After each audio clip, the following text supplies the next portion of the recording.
नमस्कार, मी मनस्वी। आज आपण बघतोय तांदळाची खीर एकदम सोप्या पद्धतीमध्ये। चला तर मग सुरू करू आता आपण। सगळ्यात आधी आपल्याला लागणार आहेत तांदूळ। हे मी बासमती तांदूळ घेतले, तुम्ही कोणतेही तांदूळ वापरू शकता, पण बासमती तांदळामध्ये कशी चव चांगली लागते खीरीला आपल्या। आणि मग ते मी अर्धा तास भिजवून घेतलेत चांगले। हे 3 ते 4 चमचे तांदूळ आहेत आणि ते मी असे भिजवून घेतलेत अर्धा तास आधी। त्यासाठी वेलची पावडर घेतले थोडी, हे काजू आणि बदामाचे तुकडे आहेत, पाव वाटी साखर आहे, थोडंसं तूप लागणार आहे आपल्याला, आणि हे अर्धा लिटर दूध घेतलंय। आता आपण सुरू करूया। आता मी हे तांदूळ चांगले वाटून घेतलेत, हे बघा अशी पेस्ट केली आहे। थोडे जाडसरच ठेवलेत मी, जास्त पण बारीक पेस्ट नाही केली आहे। आता आपण तूप थोडं तव्यामध्ये घालून घेऊयात। ते गरम झालं की आपण ड्रायफ्रुट्स भाजून घेऊया। त्यामध्ये थोडे कुरकुरीतच करून घ्यायचे। आता ड्रायफ्रुट्स चांगले भाजून झाले, आता आपण हे काढून घेऊ। आता सगळ्यात आधी मी कढईमध्ये दूध गरम करून घेते। हे दूध गरम केलेलं आहे, पण ते आता रूम टेम्परेचरवर आहे, म्हणून मी उकळवून घेते दुधाला चांगलं। आता दुधाला चांगली उकळी आली।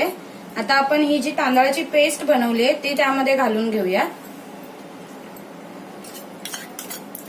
आणि ही पेस्ट घातल्यावर लगेच आपल्याला ढवळत राहायचंय 2 मिनिटं तरी व्यवस्थित, त्याच्या गुठळ्या होऊ नये म्हणून।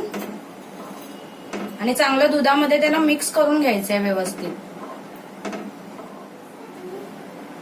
आता तांदूळ हे दुधामध्ये चांगले मिक्स झाले, ते बघा असे मी 2 मिनिटं चांगलं ढवळून घेतलंय। आता हे मीडियम गॅसवरती आपल्याला तांदूळ शिजेपर्यंत उकळून द्यायचंय दूध। आणि दूध तुम्ही कोणतेही घेऊ शकता, मी फुल क्रीम घेतलंय। आता हे आपण उकळू देऊया चांगलं तांदूळ शिजेपर्यंत।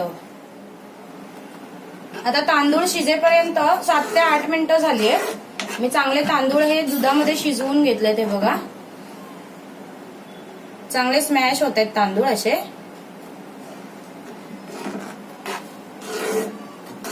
आता हे सगळं एकजीव करून घ्यायचं आपल्याला व्यवस्थित। आणि आता त्यामध्ये आपण सगळं साहित्य घालणार आहोत। हे ड्रायफ्रुट्स घालूया,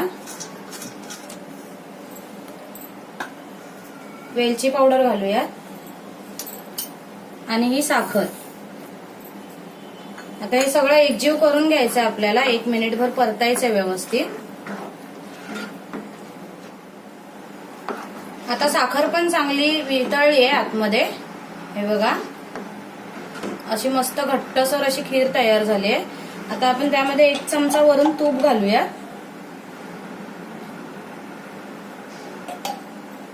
आणि चांगलं मिक्स करून घेऊया।